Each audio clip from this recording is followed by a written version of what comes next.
شامل نہیں ہیں. خاص طور پہ وہ انجیکشن جو بطور دوا ہو یا درد کشا ہو, انالجیسک ہو. اگر غذائیت کے لیے ہے تو جیسا کہ علامہ نے فرمایا بالکل اس کی ممانعت ہے, کیونکہ غذا سے مقصد تقویت کا حاصل کرنا ہے. بیماری رفع کرنے کے لیے اگر کوئی دمے کا مریض ہے یا استما کا یا الرجک پیشنٹ ہے ڈائبٹیز کے پیشنٹ ہوتے ہیں ان کو یا وہ انہیلر لیتا ہے تو وہ انہیلر بھی جو ہے اس کو غذا نہیں ہے وہ, بلکہ وہ جو رگیں ہیں سانس لینے کی جو نالیاں ہیں باریک باریک ان کو کشادہ کرنے کا کام کرتا ہے. اسی طرح نیزل انہیلر اگر کوئی یوز کر رہا ہے تو اسے بھی یوز کر سکتا ہے. اور اگر کوئی اسٹیم لے رہا ہے لیکن اس اسٹیم سے پانی اس کے اندر نہیں جا رہا, صرف اس کے جو یہ مسام ہیں یہ کھل سکتے ہیں, بطور خوراک نہیں جا رہا, بطور خوراک نہیں جا رہا. اور یہ احتیاط بھی ہے کہ صرف مسام اس کے کھلنے ہیں تاکہ نزلہ اور جو سائنوسائٹس ہے اس میں اس کو کیور ہو جائے. روزے میں اسٹیم تو لے اس کی اسٹیم بھی لی جا سکتی ہے, جس طرح عطر سونگا جا سکتا ہے. ایون یہ کہ بعض مرد ایسے ہوتے ہیں جو اگر کھانے میں نمک کم یا زیادہ ہو جائے یا مرچیں تیز دیا ہو جائیں تو اس پہ بہت سختی کرتے ہیں اپنی بیویوں کو.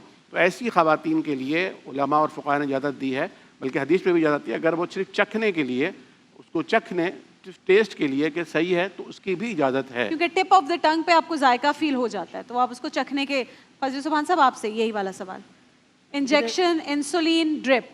میرے خیال میں اس پہ تو سیر حاصل گفتگو ہو گئی, یہ کوئی نئی چیز ہو تو وہ بتا دیں. اور بھی ہمارے پاس سوالات ہیں لیکن اگر کچھ آپ نے اس جواب میں ایڈ کرنا. دیکھیے بنیادی طور پر تو جیسے بات آ گئی کہ اکثر فقہا نے یہ لکھا ہے کہ ہر وہ چیز جو معتاد راستے ہوتے ہیں جیسے منہ ہو گیا یا ناک کے ذریعے سے اور وہ ڈائریکٹ معدے تک پہنچ رہی ہو, اس سے تو روزہ فاسد ہوتا ہے. انجیکشن چاہے ڈائریکٹ لگے یا وینز میں لگے, انسولین لگے, یہ چیزیں چونکہ ڈائریکٹ معدے میں نہیں پہنچ رہی. اسی سے ریلیٹڈ ہے آئی ڈراپس, ایئر ڈراپس, یہ بھی یوز کر سکتے ہیں. اچھا, انجیکشن سے تو روزہ نہیں ٹوٹتا, لیکن جہاں تک ڈاکٹر صاحب نے بات کی کہ دیکھیں تقوی یہ ہے کہ ایک تو اس کو آپ طاقت کی نیت سے اور غذا کی نیت سے نہ لگائیں. روزے کا جو مقصد ہے نا وہ فوت ہو جائے گا. جہاں تک آنکھ میں دوا ڈالنے کی بات ہے تو اس سے بھی روزہ نہیں ٹوٹتا. ٹھیک ہے. اچھا, کان میں اگر دوا ڈالی جائے اور وہ پردے کے ذریعے سے اندر چلی جائے, اس کا اثر حلق تک یا معدے تک چلا جائے تو اس سے روزہ ٹوٹ جائے گا. اسی طرح ناک میں اگر دوا ڈالی جائے اور جو خیشوم جس کو کہتے ہیں ناک کا بانسا, نرم ہڈی, اگر اس سے وہ اندر سرائیت کر جائے, اس کا اثر دماغ تک چلا جائے, اس سے بھی روزہ ٹوٹ جاتا ہے. حالانکہ وہ دوائی ہے لیکن وہ اچھا, اسی ضمن میں جیسے انہوں نے سونگنے کی بات کی تو جان بوجھ کر دھویں کو حلق میں لینا, اس سے روزہ ٹوٹ جاتا ہے. بے اختیار اگر چلا جائے چونکہ وہ انسان کے بس میں نہیں, اس سے نہیں ٹوٹتا. اچھا دانش بھائی, ٹوتھ پیسٹ میں اگر اس کانفیڈنس کے ساتھ آپ نے ٹوتھ پیسٹ کیا کہ اس کا ایک ذرہ بھی اندر نہیں گیا تو نہیں ٹوٹا, لیکن ایسا پاسبل نہیں ہے. آپ کے لعاب کے ذریعے سے, پانی کے ذریعے سے اس کے ذرات خواہ مخواہ اندر چلے جائیں گے تو اس سے روزہ ٹوٹ جاتا ہے, اور اس میں احتیاط کرنی چاہیے. ایک ہوتا ہے تقوی, ایک ہوتا ہے فتویٰ. جو جتنا زیادہ اللہ کا قرب حاصل کرنا چاہتا ہے وہ فتوے نہیں تقوی کا راستہ ڈھونڈتا ہے. زبردست. سوالات ہیں میرے پاس. ایک سوال یہ ہے کہ آج کل یہ ٹرینڈ دیکھنے میں آ رہا ہے کہ بیٹا انتقال کے بعد, والد یا چچا انتقال کے بعد دادا کی قبر میں دفن ہونے کی وصیت کر کے چلے جاتے ہیں. کیا شریعت کی روح سے اس وصیت کو پورا کرنا ضروری ہے, اور ایک قبر میں دوسرے آدمی کو دفنانے کا کیا حکم ہے؟ فضل سبحان صاحب آپ شروع کیجئے. بسم اللہ الرحمن الرحیم. دیکھیں انسان مکرم ہے اور تکریم انسانی چاہے یہ زندہ ہو یا مر جائے. اب بغیر ضرورت کسی بھی قبر کو کھولنا جائز اور مناسب نہیں ہے, اس لیے کہ تکریم انسانی کے خلاف ہے. اگر ضرورت کے مطابق جیسے قبرستان میں جگہ نہیں ہے, کسی قبر کو کھولا جائے تو اگر اس میں پرانی میت کی ہڈیاں اور ڈھانچے اور اعضاء نظر آ جائے تو پھر تو اس کو بند کر دیا جائے, یا ان ہڈیوں کو کسی دوسری جگہ پر دفن کر دیا جائے, یا ان ہڈیوں کو ایک طرف دیوار بنا کر اس قبر میں بامر مجبوری دوسری میت کو رکھا جا سکتا ہے. ایک تو یہ مسئلہ ہے. لیکن اگر مجبوری نہ ہو تو ایسا نہ کیا جائے. اسی طرح مجبوری میں کئی لوگوں کو ایک قبر میں ان کی تدفین کرنا بھی اس کرائیٹیریا کے ساتھ جائز ہے. لیکن یہ جو لوگ وصیت کرتے ہیں نا کہ مجھے والد کی قبر میں اور مجھے جو ہے نا والدہ کی قبر میں, یہ ایک ٹرینڈ چل پڑا ہے. تو ایسی کوئی بات نہیں ہے. اللہ کی زمین بہت وسیع ہے اور دوسری جگہوں پر جو ہے وہ تدفین کی کوششیں کی جائے، اس سے جو ہے وہ اجتناب کیا جائے۔ یہ خواہ تکریم انسانی کے خلاف ہے۔ اگر کسی کی قبر کھل گئی تو ذہن میں خیال آئے گا دیکھو ہڈیاں ہیں، بوسیدہ ہو گئی، ہو سکتا ہے کسی کو عذاب ہو رہا ہو، کوئی ایسی چیز دکھنے میں آ جائے تو یہ ایک راز کو فاش کرنے والی بات ہے۔ البتہ ایک صورت یہ ہے کہ بعض ممالک میں قبرستان کے اوپر پوری مٹی ڈال دی جاتی ہے، ایک یا ڈیڑھ ہاتھ، تو اب اس کے بعد اگر قبر کی کسی کی قبر کھودی جائے گی تو وہ جائز ہوگا، چونکہ وہ لوگ کم از کم ایک ہاتھ ڈیڑھ ہاتھ کے فاصلے پر ہوں گے، نیچے چلے جائیں گے۔ عامر عبداللہ صاحب، ایک ابھی ریسنٹلی ایک ویڈیو بھی سامنے آئی تھی جو ایک لڑکے نے بنائی تھی کہ میرے دادا کی قبر تھی اس جگہ پر اور ہم اکثر آیا کرتے تھے، اور اب ہم آئے تو کسی اور شخص کی اسی جگہ پر قبر ہے اور ہمیں انفارم بھی نہیں کیا گیا، کچھ بتایا نہیں گیا، اور صرف 10-12 سال ہوئے ہیں انتقال کو۔ تو ایسی صورت میں پھر کیا یہ تو جائز نہ ہوا یا ہوا؟ بسم اللہ الرحمن الرحیم۔ مفتی صاحب کی بات بالکل درست ہے، اور قرآن کریم نے فرمایا ثم اماتہ فاقبرہ، قبر انسان کا حق ہے، اور اللہ تعالیٰ نے فرمایا کہ پھر اس کو اللہ ہی فوت کرتا ہے اور پھر اس کو قبر عطا فرماتا ہے، اور انسان کی جو جان ہے اور اس کا جو جسم ہے اور اس کا وقار ہے، اس کا نام ہے، اس کی عزت و تکریم اس کے فوت ہونے کے بعد بھی برقرار رہتی ہے، بلکہ پہلے سے زیادہ بڑھ جاتی ہے۔ اب کنڈیشن یہی ہوتی ہے کہ اگر تو کنڈیشن یہ ہے جس طرح کراچی کے آپ جو حالات ہیں کہ بہت سارے قبرستانوں میں جگہ موجود نہیں ہے، اور لوگ چاہتے ہیں کہ ہمارے گھر کے یا محلے کے قریب ہے یا ہمارے کچھ اعزا اقربا یہاں موجود ہیں، تو ہم جب جائیں گے تو سب ساتھ میں ہی ان کی جو ہے نا وہ زیارت ہو جائے گی قبور کی، اور دعائے مغفرت وغیرہ ہو جائے گی۔ تو وہ چاہتے ہیں کہ اگر کسی کی 25 سال 35 سال 45 سال پرانی قبر ہے تو وہاں پہ اس کی تدفین ہو جائے۔ تو اس میں تو کوئی اشتباہ نہیں ہے کہ اگر اس بات کا کوئی شبہ باقی نہیں رہا ہے، امکان باقی نہیں رہا ہے کہ اب وہ جو جسم ہے وہ کسی کیفیت میں ہوگا، کیونکہ اتنے عرصے میں چاہے وہ پتھریلی زمین ہو چاہے وہ ریتیلی زمین ہو، وہ کیمیکلی جو قدرتی سسٹم ہے وہ مٹی میں مل جاتا ہے سوائے عجب الزم کے، تو کوئی حرج نہیں ہے۔ لیکن باقاعدہ طور پر یہ جو ایک ٹرینڈ چلا ہے یہ مناسب نہیں ہے، اور ایسی وصیت کے اوپر پابندی بھی پھر ضرورت نہیں ہے، اور ہونا یہ چاہیے کہ قبروں کا خصوصی، میں آپ کی وساطت سے جو ہماری کراچی ایڈمنسٹریشن ہے، یعنی جسے بلدیہ عظمیٰ کہتے ہیں، ان کے جو ہمارے میئر کراچی ہیں ان سے بھی درخواست کروں گا کہ دیکھیے قبرستان میں کوئی سسٹم ایسا بنائیے کہ وہاں پر یعنی سوری عامر صاحب، جہاں لوگ زندہ گھوم رہے ہیں وہ قبرستان بنی ہوئی ہیں جگہ، یعنی وہاں پہ کھڈے کھدے ہوئے ہیں، یعنی بالکل صحیح فرما رہی ہے، بہت بڑا علمیہ ہے، لیکن قبرستان میں قبروں پر کتے جو ہیں وہ پھر رہے ہیں، کوئی ایسے دور دروازے لگا دیجئے، راستوں پر کوئی ایسی آپ گرل لگا سکتے ہیں، کم از کم بے حرمتی نہ ہو اس طرح قبروں کی، یہ تو بہت ضروری اور امپورٹنٹ ترین چیز ہے۔ پھر قبروں کی تجارت بھی ہو رہی ہے، قبروں کی جگہوں کو بیچا جا رہا ہے، اور جس طرح آپ نے کہا قبر کسی کے دادا کی ہے اور اس میں کسی اور کا پوتا آ کر جو ہے وہ دفن ہو گیا ہے، ایک واٹس ایپ کال ہے، ہم وہ سنا دیتے ہیں، پھر آپ لوگ کا پوائنٹ آف ویو بھی اس پہ لیں گے۔ واٹس ایپ کال سنائیے جی۔ السلام علیکم، میرا نام سید علی ہے، اور میرا سوال یہ ہے کہ قرآن میں جو سورہ بقرہ میں پروردگار ارشاد فرماتا ہے کہ کھاؤ پیو اور یہاں تک کہ صبح کی سفید ہاری رات کی سیاہ دھاری سے الگ نظر آنے لگے، وچ از ناٹ دا کیس۔ ہمارے میں ہمیں لگتا ہے کہ بالکل ایسا ہم نہیں کرتے۔ جب ہم روزہ بالکل فنش کرتے ہیں، مطلب سحری ختم کرتے ہیں، تو اس وقت بالکل اندھیرا ہوتا ہے، ایون فجر کے وقت بھی اندھیرا بالکل ہوتا ہے، اس میں کوئی سفید دھاری کا کوئی تصور نہیں ہوتا۔ اور اسی طریقے سے اسی کے بعد آیت ہے کہ اور روزہ پورا کرو، رات تک روزہ پورا کرو، لیل کا ورڈ یوز ہوا ہے، اور ہمارا یہی کیس ہے کہ ہم جب روزہ کھولتے ہیں تب بھی رات کا کوئی تصور ہی نہیں ہوتا۔ تو پلیز اس چیز کے لیے رہنمائی فرمائیں۔ عمران خان صاحب۔ بسم اللہ الرحمن الرحیم۔ میں اس سے پہلے کچھ گزارشات عرض کروں۔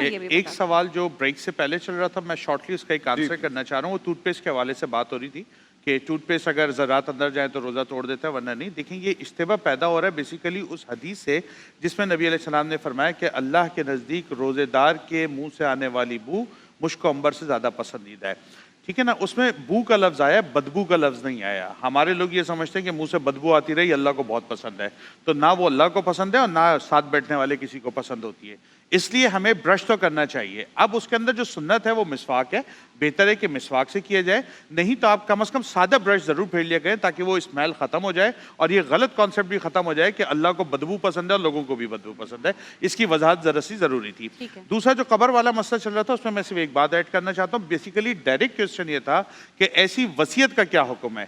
تو ایسی وصیت کو ماننا بالکل آپ کے اوپر لازم نہیں ہے.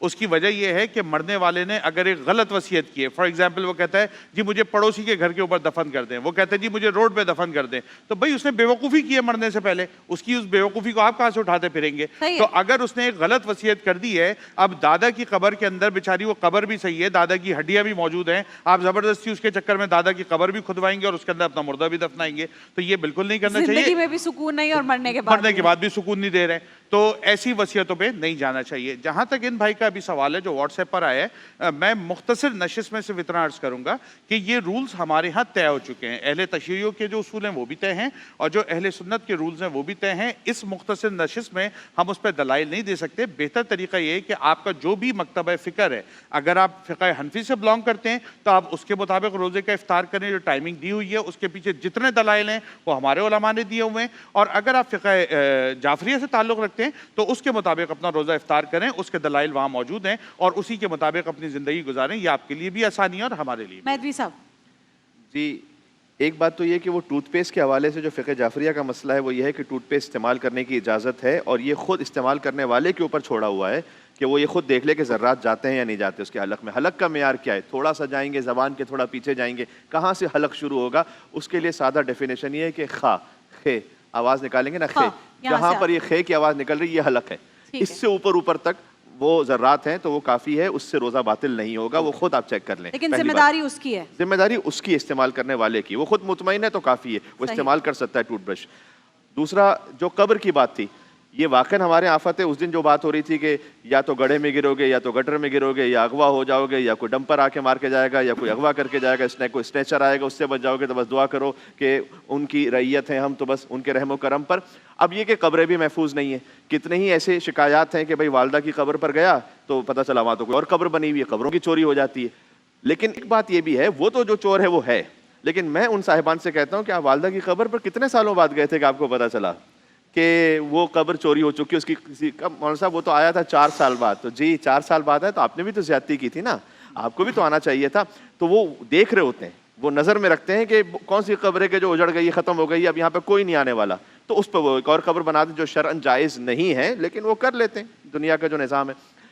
اب اس میں اہتمام یہ ہے کہ اگر کسی نے ایسی وصیت کی ہے تو ایسی کوئی وصیت اس پر عمل نہیں ہو سکتا اس وقت تک جب تک کہ وہ قبر اس طرح سے ہے کہ ہمارے سامنے موجود ہے. اس قبر کو نبش قبر کرنا, قبر کھودنا, وہ جائز نہیں ہے, چاہے اس قبرستان میں کوئی اور جگہ نہ بچی ہو. کیا دوسرے قبرستان میں نہیں بچی ہوئی, کیا وہاں جا کے دفن کیا جائے؟ ضروری تھوڑی کہ اسی قبرستان میں دفن کیا جائے گا, تو وہ جائز نہیں ہے. ہاں, باہر فورن کنٹریز میں کچھ لمیٹڈ جگہ ہوتی ہیں قبرستان کی, وہاں پر ایک سوال کبھی آتا ہے کہ جناب جو مسلمانوں کی جگہ ہے وہ اب جگہ پر ہو گئی ہے, اب کوئی اور جگہ ان کے پاس کوئی اور شہر میں اویلیبل بھی نہیں ہے, تب کیا کیا جائے؟ تو وہاں پر فقہاء کرام نے ایک اجتہاد کیا, کسی نے 22 سال لکھا ہے, کسی نے 25 سال لکھا ہے کہ اتنے سال اگر قبر کو ہو چکے ہوں, اور جتنا زیادہ آپ بیک چلے جاتے ہیں زمانے پر اتنا زیادہ دیکھ لیں اور پھر اس کو ری یوز کر لیں. اگر کوئی ایسی صورتحال ہے کہ وہاں آپ کے پاس ایک ہی قبرستان کی جگہ ہے, بعض فورن کنٹریز میں ایسا ہے, اور اس کے بعد ان کے پاس کوئی جگہ نہیں ہے, کراچی جیسے شہر میں تو میں نہیں سمجھتا کہ آپ کے پاس اور دوسری جگہ موجود ہے, آپ وہاں جا کے دفن ہو جائیے, اس میں کوئی مسئلہ نہیں ہے. بالکل ٹھیک ہے. اچھا, جو بھائی نے سوال کیا تھا اس پر اگر فضل عثمان صاحب, روزے کی ٹائمنگز کے حوالے سے, روزے کی ٹائمنگز کے حوالے سے انہوں نے کہا کہ جب جو بتایا ہوا ہے لیل کا لفظ یوز ہوا ہے, تو جب ہم روزہ کھول رہے ہوتے ہیں اس وقت تو تصور نہیں ہوتا, رات کا شام ہوتی ہے. دیکھیے جی, حدیث پاک میں واضح طور پہ آیا ہے کہ جب رات آ جائے اقبل اللیل اور دن چلا جائے ادبر النہار وغابت الشمس, اور سورج غروب ہو جائے تو روزے میں افطار کر لیا جائے, اس میں تاخیر نہ کی جائے. اب یہاں پر بات یہ کہ رسول اللہ صلی اللہ علیہ وسلم کی ایک حدیث ہے کہ میری امت اس وقت تک خیر پر رہے گی جب تک افطار میں جلدی کرے گی. اسی طرح حدیث میں ہے کہ رسول اللہ صلی اللہ علیہ وسلم کے سامنے 2 اشخاص کا ذکر ہوا کہ ایک روزہ افطار کرنے میں جلدی کرتے ہیں, ایک تھوڑی تاخیر کرتے ہیں. تو آپ صلی اللہ علیہ وسلم نے فرمایا کہ جو جلدی کرتے ہیں یعنی وقت کے مطابق وہ اچھا کرتے ہیں, اور وہ جلدی کرنے والے عبداللہ ابن مسعود رضی اللہ عنہ ہوتے, اور تھوڑی تاخیر کرنے والے ابو موسیٰ اشعری رضی اللہ عنہ ہوتے.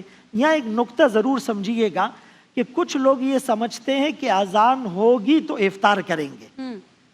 اب مثال کے طور پر کہیں پر اذان نہیں ہوئی یا اذان کسی نے 10 منٹ لیٹ دی, تو اگر وقت داخل ہو گیا ہے، آج کل کیلنڈر جنتریوں کی صورت میں ساری چیزیں موجود ہیں، تو اگر وقت داخل ہو گیا ہے اور اذان نہیں ہوئی تب بھی وہ روزہ افطار کر سکتا ہے، نمبر 1۔ نمبر 2، کسی نے جلدی اذان دے دی، وقت داخل نہیں ہوا ہے، تو وہ اذان کھولنے پر، اذان پر بھی جو روزہ کھولے گا اس کا روزہ نہیں ہوگا۔ تو ان چیزوں میں تھوڑی سی احتیاط کی جائے، اور یہ جو جتنے کیلنڈر بنے ہیں تو یہ بڑے محتاط اندازے کے اچھا، یہ میں آپ مطابق کو ایک بنے چیز ہوتے ہیں۔ دکھا رہی ہوں اجازت سے آپ کے پاس آ کے، یہ یو اے ای کا کیلنڈر ہے جو روزہ، اس میں امساک لکھا ہے، یہ ٹائم ہے کہ جس میں آپ نے بند کر دینا ہی سحری، اور فجر کا ٹائم الگ لکھا ہوا ہے۔ ہمارے ہاں تو ہم بالکل اذان کے ساتھ ہی بند کرتے ہیں روزہ، یہ آفیشیل ہے ان کا، میں آپ کو بھی دکھا دیتی ہوں۔ یہ کن کی طرف سے ہے؟ یہ یو اے ای کا ہے۔ اچھا، تو میرا سوال یہ ہے کہ یہ وہاں پر جی مجھے معلوم ہے، یہ کراچی کی بھی کیلنڈرز میں، ہمارے فقہ جعفریہ کے کیلنڈرز میں ایسا یہ 10 ہوتا ہے، منٹ کا فرق ہے احتیاط کے مطابق۔ یہ امساک کا مطلب ہوتی ہے احتیاط، یہاں پر اس سے مراد احتیاط ہے، یعنی یہ کہ اگر آپ نے 10 منٹ پہلے روزہ بند کر دیا ہے تو آپ کے منہ میں کوئی ایسی چیز نہ رہ گئی ہو کہ جو بعد میں حلق میں چلی جائے، تو آپ اچھی طریقے سے کلی کر لیں۔ وہ جو ٹوتھ پیسٹ کا مسئلہ آیا تھا، برش کر لیجیے، آپ کے پاس تھوڑا وقت رہے، اگر میڈیسن بھول گئے تو میڈیسن یوز کر لیجیے۔ اصل جو روزہ شروع ہوتا ہے وہ فجر کے وقت ہی پر شروع ہوتا ہے، اس سے پہلے تک احتیاط۔ اب فرض کیجئے کہ کوئی 10 منٹ کی احتیاط پر عمل نہیں کرتا، کوئی 5 منٹ پہلے روزہ بند کرتا ہے، کوئی 2 منٹ پہلے روزہ بند کرتا ہے، تو وہ بھی روزہ ٹھیک ہے، اس کا روزہ باطل نہیں ہے۔ احتیاط کرنا بہتر ہے۔ احتیاط کا تقاضا یہ ہوتا ہے کہ آپ 10 منٹ پہلے اطمینان کر لیں کہ ہاں ٹھیک ہے، میرا روزہ وقت پر پابندی کے ساتھ شروع ہو چکا ہے۔ ایک بات تو یہ، دوسرا یہ کہ فقہ جعفریہ میں چونکہ اتم الصیام الی اللیل کا لفظ ہے تو رات تک روزہ پورا کرو، تو ہمارے ہاں جو رات کی ڈیفینیشن ہے وہ وہی ہے کہ جب رات آپ کو محسوس ہو رہی ہوتی ہے، وہ جو غروب شمس کے تقریباً جس کو ذہاب حمرہ مشرقیہ کہتے ہیں، یعنی جو سرخی ہے وہ آہستہ آہستہ زائل ہو کے ختم ہونے لگے، وہاں پر رات صادق آتی ہے، جو غروب شمس سے یعنی سن سیٹ سے تقریباً 12 سے 13 منٹ بعد ہے۔ اس وقت آپ رات کے آثار دیکھ رہے ہوتے ہیں، اسی وقت ہی روزہ کھولا جا سکتا ہے۔ اور چونکہ بہت اچھی بات ہمارے محترم بھائی نے کی کہ یہاں کوئی مناظرے کا پلیٹ فارم نہیں ہے یا دلیلوں کا، اس میں کوئی تفصیل سے بات ہو سکے، بس اتنا خالی عرض ہے کہ یہ بات صحیح ہے کہ روزہ کھول لینے میں آپ جلدی کیجئے، لیکن جب وقت آ جائے تو جلدی کیجئے۔ تو اب جو وقت کا جو معیار ہے، اب جیسے حج کرنے میں آپ پر حج واجب ہو چکا ہے تو جلدی کیجئے۔